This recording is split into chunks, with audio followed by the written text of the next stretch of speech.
Okay, this is the OJ Speaks, coming back to you again to talk about some things that we don't get a chance to talk about too much as a people. Sometimes these are the things that we really need to talk about so that we can better prepare ourselves to deal with the challenges that we have in this country, especially as it regards racism and unequal justice and inequitable pay and the equal distribution of wealth is something that we don't have never really experienced, which has made it possible for us not to accumulate any financial stability for ourselves and our family. This has been systemically done, and now we realize that as a result of this pandemic or whatever it is that we're going through. But for a minute, a couple moments rather, I'd like to talk about reality. Reality is something that works with an individual, and it also works with a group of individuals. Your reality is what appears to be real to you. Uh, just because it's your reality doesn't make it so for everybody else. It's something that you have decided to accept because you believe that it's the truth for you. However, reality and truth can be two entirely different things. For instance, let me give you an example. There was a sister who did a presentation, a lecture. One time she was visiting Philadelphia when I was in Philadelphia at that time, living in Philadelphia at the time. And I forget, can't remember her name right now. A little senior moment thing just kicked in. But she was a very respected, iconic sister, very aware, conscious individual. And she said something like this. Somebody got up this morning and they fixed breakfast for themselves, and they scrambled an egg, and they fried some bacon, and they drank a glass of milk. Nothing too heavy, something light. They weren't a big eater, but they wanted something to break their fast in the morning when they woke up. So for break fast or breakfast, they had this reality of theirs that they had some scrambled eggs, some bacon, and some milk. That was their reality. Here are the facts. They woke up that same morning. They scrambled a chicken abortion. They ate a side of cow's ass, and they drank some homogenized hormones from a cow. Now that's a fact. That's what they actually did. But so that they could justify it to themselves, they could stomach it and swallow the whole idea better by saying, I had eggs, bacon, and milk. Now, so it's the same thing with what we believe to be real sometimes. And we have to accept the world for what it is factually and not for what we would like for it to be. Now, there are many things that we would like the world to be. We would like to have no racism. We would like to believe that the dominant people in this country, who a majority are white people, or people that are called white, we would like for them to not be bigots. We would like for them to treat us like they treat one another. We would like to have the same rights and privileges that they do. We would like to be able to get up and go to a store and not be suspect that we're there to steal something. We would like to go to a bank and get a loan and buy a house. We work every day, we pay taxes. We don't have access to those things that we should have earned as citizens of this country. Now, that goes back to when we walked off the plantation and they told us that we were now free, we were now citizens, and this was in 1865, 63, and 65. And we were, as citizens, we were entitled to all of the rights that other Americans were entitled to. Now, we went through a civil rights movement, and after a lot of horrific things took place, the killing of Emmett Till, 1955. I never forget. I saw that picture in the Jet magazine with him laying in the coffin. It couldn't even tell he had a face. It was just a blob. It scared us. I was about 9 years old, and I saw that picture and it scared me. I used to see it in my dreams at night, and eventually I took the Jet magazine and threw it in the sewage drain, sewer drain, so that I didn't have to ever see it again. But all my life, since I was 9 years old, from 1955 to 2022, I still see that picture in my mind. That's the damage that it did to me as a child, and even a teenager, a young adult, an older adult, a senior, and now an elder. And that everybody's still talking about it, like they will still talk about Trayvon Martin, which started a movement, the murder of that young man. These guys had no reason at all to be killed by folks who were bigots and racists and decided that they were better than we were, Americans of African descent, and treated us horrible. So let's talk about the things that happen in the world that are real, and we don't acknowledge the reality of these things. We don't bring that into our reality. We don't want to talk about certain things. We say, well, that was then, this is now. Why do we have to talk about that? And here comes some more of this old black talk. Well, you need to listen to some black talk, because you need to believe in yourself and your community and contribute something to the positive involvement of your community before you start wrapping your arms around the whole entire human family.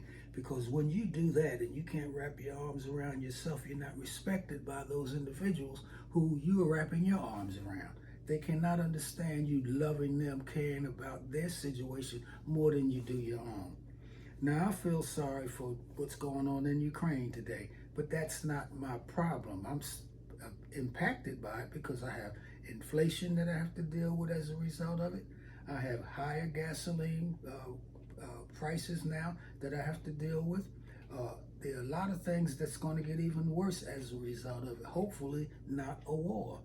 But this is people fighting over greed and not getting enough and not caring about human life in essence. So what's going on in Ukraine and in Eastern Europe and that part of the world, what Russia is trying to do, that's their business. I have more serious things to think about right in my own community. I have to think about the violence that takes place as a result of inflation, as a result of the pandemic, as a result of people not going to work or being able to go to work. Those things in a depressed environment that exists already only is compounded by the lack of money, by the lack of being able to socialize, have social activity. It's very important. When you live in a depressed environment, and I'm talking about some black communities in this country that are definitely depressing, and when you get in that area, you can feel it. You can feel it. It's very thick. You can feel it. And you know that these folks don't have a lot of resources. They don't have a lot of money. Some don't have any money.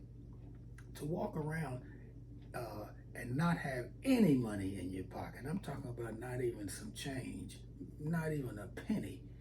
I'm talking about not having a dollar. I'm talking about not having anything in your pocket. How do you think that makes a person feel? And you're hungry and you don't have a job. You might not even have a place to live. You may be homeless. You may be sleeping in the street. And if you do have a roof over your head somewhere, you may not have any food in the refrigerator. You may have some water in there. You may have some juice, maybe a loaf of bread. Hopefully you got some peanut butter in the cabinet so you can make a peanut butter sandwich. Anything to get the hunger pain off of you. That's depressing. Very depressing. And then you have people that are stealing. You have people that become violent when they don't have money. They take money from other folks. So many things happen, even in relationships. People just are not faring too well with the times that we're living in. But this is why we have that violence that just erupts when there's a shortage of resources. So when we look at what's going on around the world, let's look at it in its proper context. We have more serious things to worry about than worrying about what's going on in the Ukraine. I'm quite sure that they're going to handle it because it's their issue, it's their problem, and the UN, the United Nations, and the United States, they're going to do things that supposedly will help. They're giving up millions of dollars, $1 billion. They are giving weapons and whatnot and talking tough talk. So whatever they do, they do. We have to worry about and be concerned about our survival. And that's what I wanted to bring up today as one thing that we could talk about that's very important. So I want you to do as I said before. Please subscribe to our channel. Get my book, The Making of the Negro. And again, I say that my premise is that we were made on the plantation here in America. And we have a lot of residue left over from the plantation.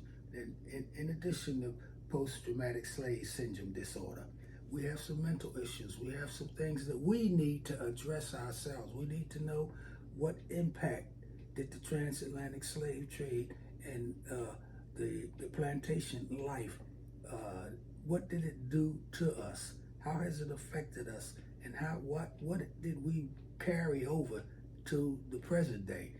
I spoke about a lot of these things. I've written about a lot of these things in my book. And I didn't get a chance to promote it like I wanted to because of the pandemic. When it kicked off in March of 2020, I had just published the book 3 months prior to that in October 2019. And I had a lot of speaking engagements that had been set up, and then my publisher, they say, caught the virus. He died, which made it impossible for me to go on the promotion tour, and also left some editing issues that I had to deal with in the book. So I'm doing a second edition.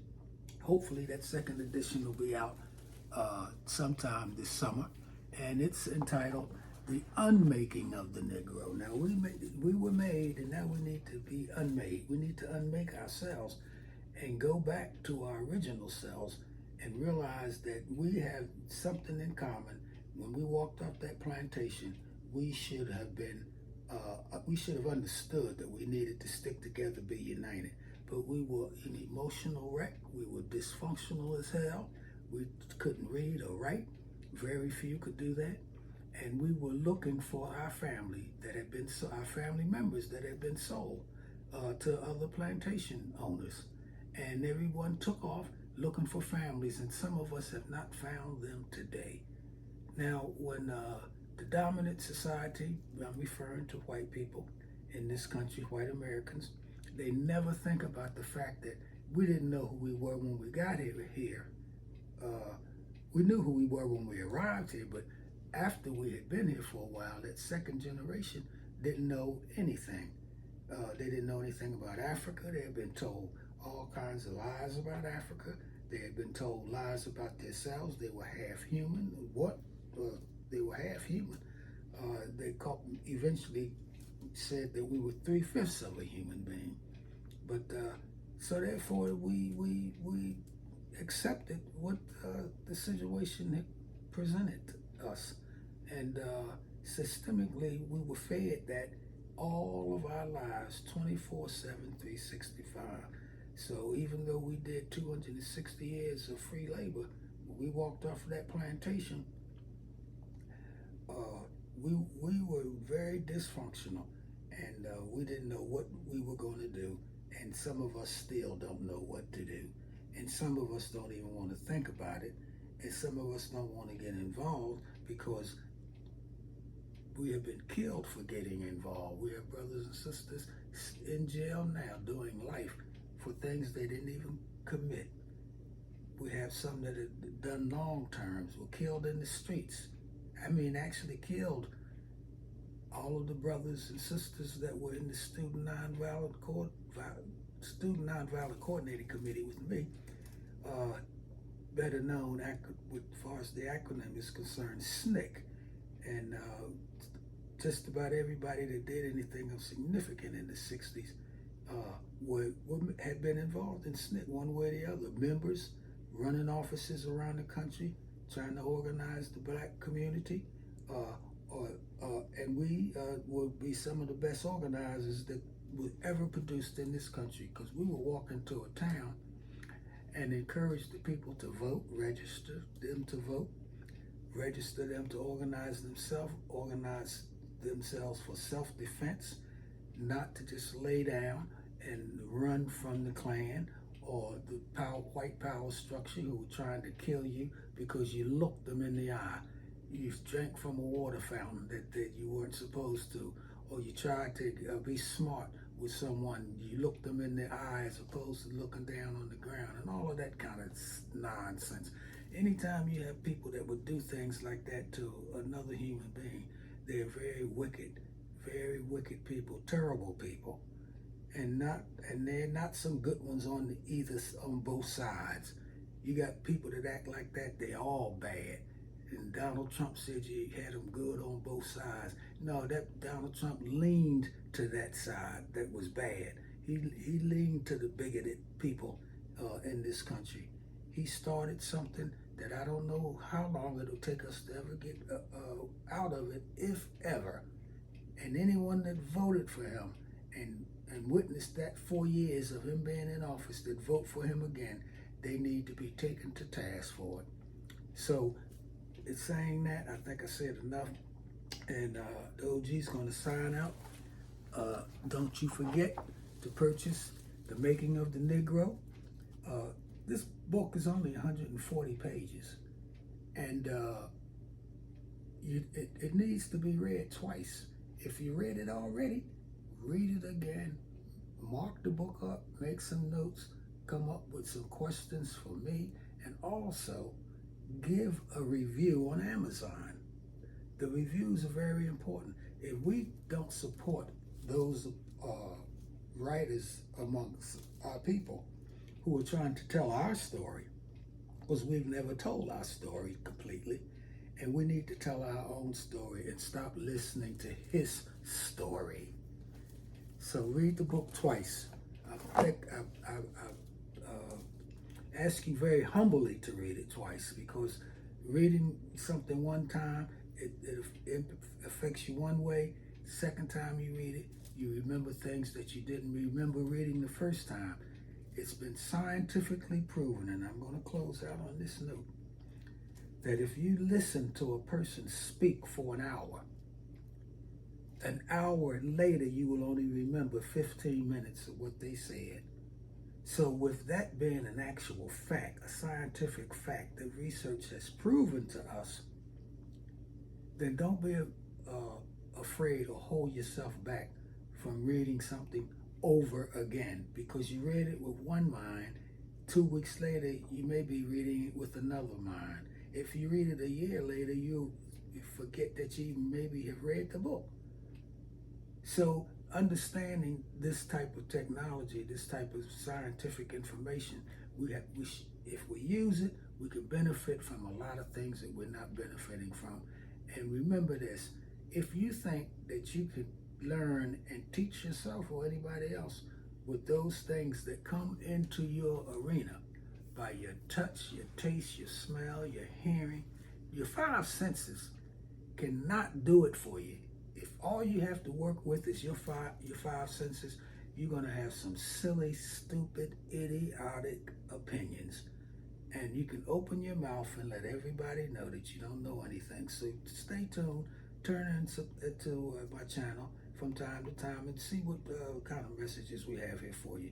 This is the OJ Speaks signing off. And thank you very much for listening. And please subscribe.